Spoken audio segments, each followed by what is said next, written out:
Lusot na sa komite sa Kamara ang panukalang 200 pisong dagdag sa arawang sahod ng mga manggagawa.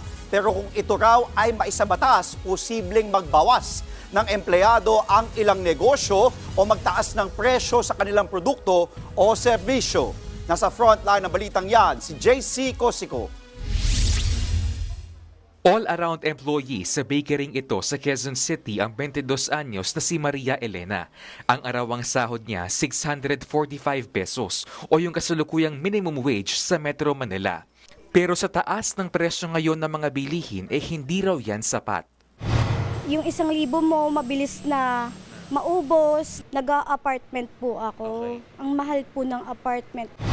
Kaya good news daw kung maisa sa batas ang panukalang 200 pesos across the board wage hike para sa mga manggagawa sa pribadong sektor. Lusot na yan sa komite sa Kamara. Mabigat naman daw yan para sa may-ari ng bakery.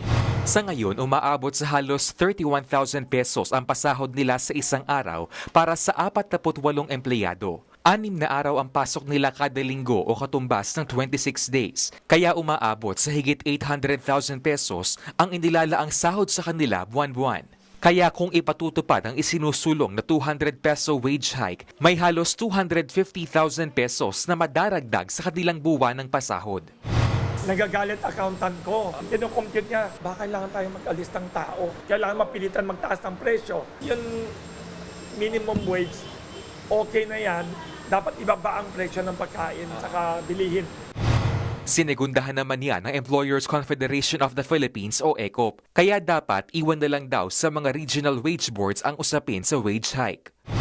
The bulk of the employment nando sa micro and small.